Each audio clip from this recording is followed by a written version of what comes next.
Selamat pagi, Assalamualaikum warahmatullahi wabarakatuh. Salam sejahtera bagi kita semuanya. Pada kesempatan kali ini kita akan mempresentasikan atau mengenalkan juga hasil review jurnal yang berjudul Produktivitas Mobil Kren pada Pembangunan Gedung Bertingkat. Oke, ini adalah data diri saya. Nama saya Diki Fiansyah Hadid. Nomor induk mahasiswa seperti yang tertera, jurusan Teknik Mesin, Pendidikan Teknik Mesin, Fakultas Teknik Universitas Negeri Surabaya. Pada jurnal yang berjudul Produktivitas Mobil Kren pada Pembangunan Gedung Bertingkat, ini ditulis oleh Muhammad Satria Darmawan ST, Insinyur Puji Wiranto MT, dan juga Insinyur Wiranto Trinugroho MT. Baiklah ya, yang pertama di sini ada contoh dari mobil kren. Mobil kren sendiri merupakan salah satu jenis alat berat alternatif pengganti tower crane apabila dalam sebuah proyek memerlukan alat berat yang mencakup ketinggian dengan mobilitas yang tinggi, dan bisa juga digunakan pada pembangunan seperti jembatan, jalan, bendungan, dan lain-lain. Nah, mobil kren sendiri memiliki fungsi sebagai derek gerak atau salah satu alat yang berfungsi untuk mengangkat atau menurunkan material dengan bahan berat dan memindahkan secara horizontal. Sedangkan cara kerjanya sendiri, di sini ada bagian mobil kren yang dibagi menjadi dua bagian, yaitu bagian atas dan bawah, dihubungkan dan oleh turntable atau lempeng putar yang dapat membuat alat ini bergerak secara vertikal. Jadi unit slewing juga terdiri dari jib atau derek lengan horizontal yang menggunakan trol untuk membantu mengangkut beban. Di sini ada hal-hal yang perlu diperhatikan oleh operator dalam mengoperasikan mobile crane. Yang pertama, setiap operator ketika meninggalkan alat atau mesin harus dalam keadaan mati dan transmisi harus dalam keadaan dilepas. Baket atau beban harus dilepas ke tanah. Swing brake dan traksi posisi di rem untuk melindungi kren agar tidak bergerak. Kemudian jika pengoperasian alat dekat dengan tegangan tinggi, alat harus paling dekat 10 feet atau 3,5 meter dari power line-nya. Untuk tegangan yang lebih tinggi nanti bisa dikonsultasikan dengan pihak PLN mengenai SOP-nya. Kemudian yang ketiga, selama pengoperasian alat, operator tidak boleh sambil melakukan kegiatan lain seperti makan, membaca, atau bahkan bergurau. Kemudian pada waktu pengangkatan pertama, operator harus melakukan kalibrasi, mencoba rem, kestabilan mesin, serta pastikan pada radius swing itu aman. Kemudian tidak ada ataupun tidak boleh seorang pun ikut naik dalam bucket, jadi cuman operator aja. Kemudian seling atau cover baja tidak boleh melilit atau melintir. Terus selama beban diangkat tidak boleh berhenti atau start secara mendadak, karena beban akan mengayun dan akan berbahaya bagi area di sekitar swing. Selanjutnya, operator senantiasa harus dapat melihat beban yang diangkat. Jadi harus dalam pandangan operator. Kalau tidak dapat melihat, dapat dibantu dengan signalman sebagai pengarah atau pengkoordinasi. Kemudian ada posisi sling atau hoist line-nya itu harus vertikal sebelum pengangkatan. Jadi tidak diizinkan menarik beban dari samping atau beban di luar jangkauan dari mobil crane. Kemudian jangan mengangkat beban dengan dua mobil crane yang berbeda kapasitas. Ya, dari SPP-nya mungkin yang pertama sudah salah ya. Itu untuk hal-hal yang wajib diperhatikan oleh operator dari mobile crane. Berdasarkan sistem mobile crane dapat dibedakan menjadi dua. Yang pertama ini ada mobile crawler crane atau mobil crane dengan kendali kabel. Crawler crane ini sering merupakan sebuah crane dengan crawler yang terdiri atas satu set track yang menempel pada link untuk bergerak dengan merayap. Nah, untuk memindahkan dari satu tempat ke tempat yang lain diperlukan biaya ekstra. dan peralatan yang banyak seperti trailer dan kren lain, karena kren ini harus dibongkar dalam pemasangannya. Nah, di sini bisa teman-teman lihat ada tabel perbandingan antara alat berat beroda ban dan beroda crawler. Untuk roda ban ini dapat digunakan pada permukaan yang baik ataupun yang rata, sedangkan crawler dapat digunakan di berbagai macam tempat. Untuk roda ban karet atau mobile crane dengan roda itu dapat bekerja pada permukaan yang menurun dan datar seperti yang tadi, sedangkan roda crawler dapat bekerja pada berbagai permukaan.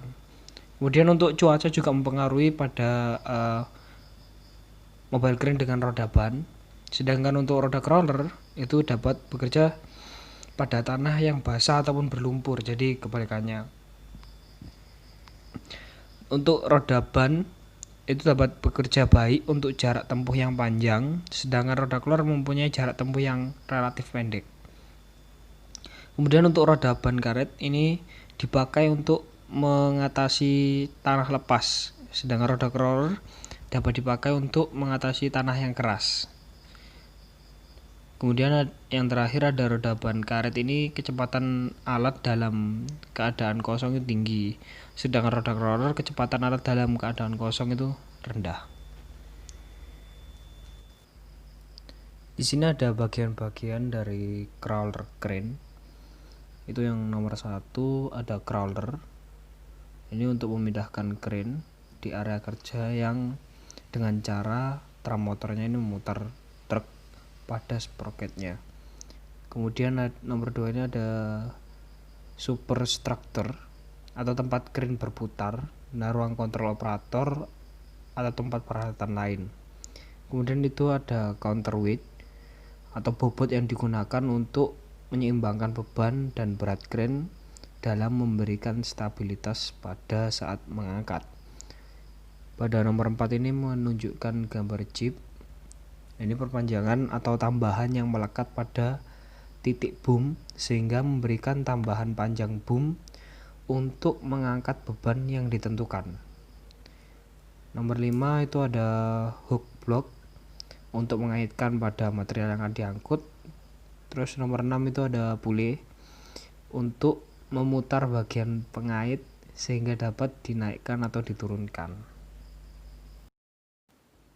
Yang kedua adalah mobile crane dengan kendali hidrolis atau mobile crane hidrolik.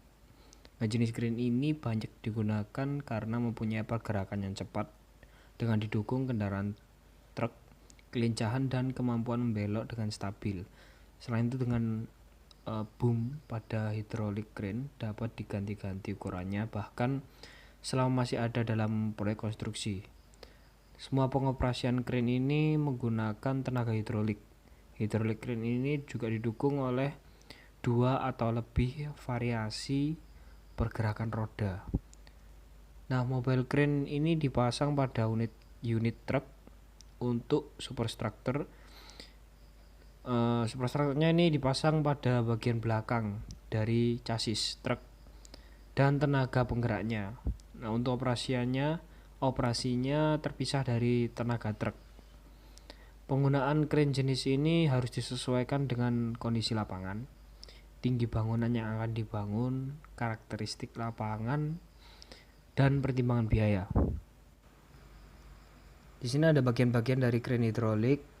Yang pertama menunjukkan hook block atau kait, nomor 2 hose cable atau kabel baja, nomor 3 boom atau lengan crane, nomor 4 ada crane operating cabin, ruang operatornya, nomor 5 ada hoist, pengendali kabel baja, nomor 6 ada pemberat, nomor 7 ada outrigger plate atau penyangga truk, nomor 8 itu ban, nomor 9 itu axle undercarriage, nomor 10 diesel engine mesin, nomor 11 outrigger beam rangka truk, dan nomor 12 louving cylinder atau silinder hidrolisnya.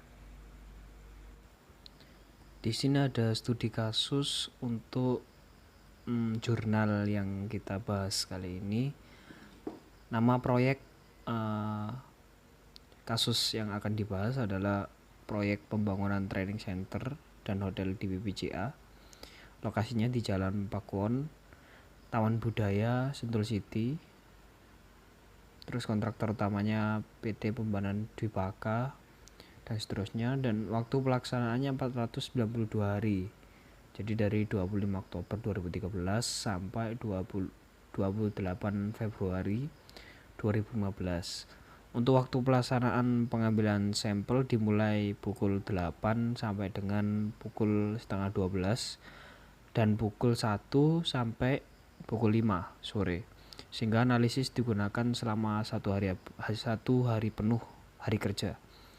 Untuk material yang diangkat atau beban yang diangkat terdiri dari, ini ada kolom baja profil HB 250x250, panjangnya 208 buah, kemudian balok induk 245 buah dan balok anak 106 buah. Kemudian ini ada data alat atau mobile crane yang akan diteliti. Ada 2 unit dengan jenis hidrolik dengan merek Tadano buatan Jepang. Pemilik alat yaitu PT Hutama Cakrawijaya Jakarta. Untuk yang pertama, ini Tadano tipe TR 250M, 4 section boom dan H-type outrigger dengan kapasitas ujung boom 25 ton dan panjang maksimal boom 30,5 meter. Kemudian yang satunya ada unit Tadano tipe TL 200M, 4 section boom dengan H-type outrigger, kapasitas ujung boomnya 20 ton dan panjang maksimal boom 31 meter. Di sini ada rekapitulasi, yaitu hasil rekap data.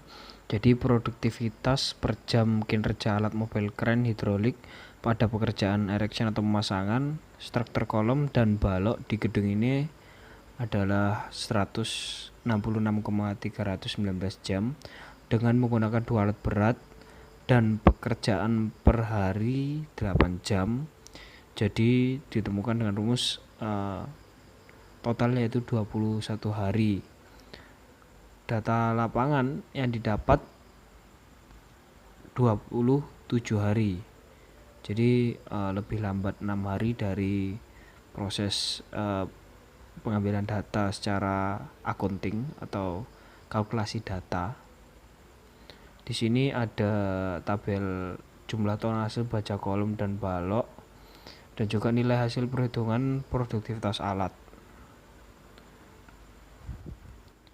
Hasil kesimpulan jurnal yang pertama dari hasil pengamatan di lokasi, pekerjaan pemasangan struktur baja, waktu siklus berbeda. Kemudian setelah dilakukan perhitungan produktivitas tiap lantai, maka didapat nilai total 166,319 jam. Durasi pekerjaan dalam 1 hari 8 jam, maka apabila dijadikan satuan hari didapat durasi pekerjaan selama 21 hari. Berdasarkan data lapangan, pekerjaan pemasangan struktur baja oleh 2 unit mobil crane memakan waktu selama 27 hari, sedangkan secara perhitungan dapatkan durasi pekerjaan selama 21 hari. Maka selisih pekerjaan secara perhitungan hasilnya lebih lambat 6 hari. Kemudian beberapa faktor yang mempengaruhi kinerja mobil crane sehingga pekerjaan lebih lambat dibandingkan perhitungan produktivitas. Antara lain yaitu faktor cuaca dan faktor keamanan seperti terjadinya kebakaran pada barak pekerja sehingga pekerjaan harus ditunda. Baiklah, itu tadi review jurnal yang berjudul Produktivitas Mobile Crane pada Pembangunan Gedung Bertingkat. Terima kasih atas perhatiannya, sampai jumpa.